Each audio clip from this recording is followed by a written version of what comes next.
શાંતિપૂર્ણ સાથે મતદાન પૂર્ણ। ગઈકાલે લોકસભાનું વોટિંગ હતું, જ્યારે સવારથી જ સિનિયર સિટીમાં ભારે ભીડ જોવા મળી હતી। જ્યારે વડોદરામાં 60% જેટલું મતદાન થયું હતું, ત્યારે વધુ માહિતી કલેક્ટરે આપી હતી। આજે લોકસભાની સામાન્ય ચૂંટણી અને 136 વાઘોડિયા વિધાનસભા મત વિભાગની પેટા ચૂંટણી એ બંનેનો મતદાનનો દિવસ હતો। સવારે 7 વાગે શાંતિપૂર્ણ રીતે મોક પોલ પત્યા પછી સવારે 7 વાગે મતદાન શરૂ થયેલું। મતદાન શરૂ થયા પછી 6 વાગે જે મતદાન પૂર્ણ થવાનો શેડ્યુલ ટાઈમ છે ત્યાં સુધી બૂથ ઉપર કોઈ ગંભીર અનિચ્છનીય બનાવ કોઈ બન્યો નથી કે કોઈ બૂથ ઉપરનો ઇલેક્ટ્રોલ ઓફેન્સ નોંધાયો નથી અને શાંતિપૂર્ણ રીતે સમગ્ર દિવસ દરમિયાન અને નોંધપાત્ર ટકાવારીમાં મતદાન થયેલું છે। 6 વાગ્યાના આંકડા મોડી સાંજે આવી શકે, રાતે 10 થી 12ની વચ્ચે લગભગ ફાઇનલ થતા હોય છે, પણ હું જિલ્લાના તમામ મતદારોનો મતદાન સુચારુ અને શાંતિપૂર્ણ રીતે પૂરું થયું છે અને નોંધપાત્ર માત્રામાં મતદાન થયું છે તે બદલ જિલ્લાના તમામ મતદારોનો ખૂબ ખૂબ આભાર માનું છું, અભિનંદન પાઠવું છું। અને મીડિયાના મિત્રોએ પણ અમને જે સહકાર આપ્યો છે, અમારી કામગીરી લોકો સુધી પહોંચાડી છે અને મતદાનની ટકાવારી વધે એના માટે પણ મીડિયાએ અમને જે સહકાર આપ્યો છે તેના માટે મીડિયાના, પ્રિન્ટ મીડિયા, ઇલેક્ટ્રોનિક મીડિયા અને તમામનો હું ખૂબ ખૂબ આભાર માનું છું।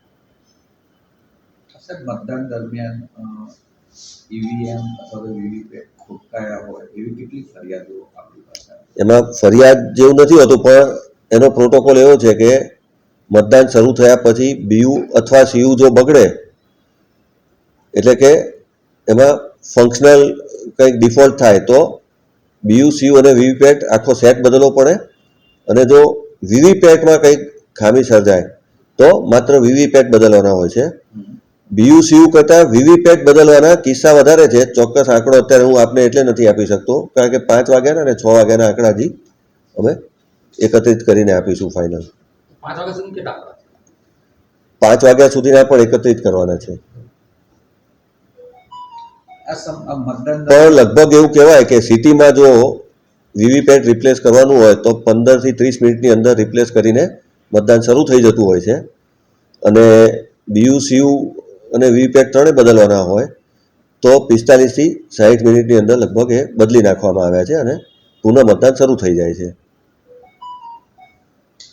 મતદાન દરમિયાન ક્યાં કોઈને તકલીફ પડી હોય એ સંદર્ભની કોઈ ફરિયાદો આપણી પાસે આવી હોય કંટ્રોલ રૂમમાં કે પછી આપણી પાસે ડાયરેક્ટ? એવી કોઈ ગંભીર ફરિયાદ કે કોઈ એવું કિસ્સો બનેલો નથી। ક્યાંક લાઈન હોય કે મતદાન ધીમું છે કે એ પ્રકારનો રજૂઆતો આવતી હોય તો એના માટે અમે યોગ્ય વ્યવસ્થા જે તે વખતે કરી દીધી। નહીં, એવી ટેલિફોનિક આવે એટલે એના કોઈ કાઉન્ટ નથી કરી શક્યા અમે। અચ્છા, એવું કોઈ મતદાર જીવતો હોય પણ મતદાર યાદીમાં મૃત્યુ હોય એવી કોઈ ફરિયાદ? એવી અમારી સુધી કોઈ ફરિયાદ આવી નથી હોતી। મતદાર યાદીમાં મૃત, એક મિનિટ એમાં હું એટલું ચોખવટ કરીશ કે મતદાર જીવતો હોય અને મતદાર યાદીમાં મૃત બતાવ્યું હોય એવા કોઈ કિસ્સા ઓફિશિયલી અમારી સુધી આવ્યા નથી એટલે એ પ્રશ્ન નથી। હા, આપ શું કહેવા માંગો છો? એ જ સર કે લોકોને આ ઘણી સમસ્યા પડી છે, મૃત જાહેર થયા છે, એવા ઘણા કિસ્સાઓ પણ આપણી સુધી આવ્યા છે, કેટલા આવ્યા છે? નહીં, એવા નથી આવ્યા। 5 વાગ્યા સુધી છે 57%ની આજુબાજુ વોટિંગ છે, તો એક્સપેક્ટેશન કેટલું હોય 6 વાગ્યા સુધી? ચોક્કસ કહી નહીં શકીએ, પણ એટલું ચોક્કસ કહીશું કે 65% લોકસભા માટે ક્રોસ થશે એવી અમારી ગણતરી છે। એક્ઝેક્ટ આંકડો અત્યારે નહીં આપી શકીએ, એવી અમારી આશા અપેક્ષા છે અને કદાચ જિલ્લા માટે 66-67 સુધી પહોંચી શકે કે એનાથી પણ વધી શકે એવું અમારી ગણતરી છે। ચોક્કસ આંકડો અત્યારે આપવો શક્ય નથી।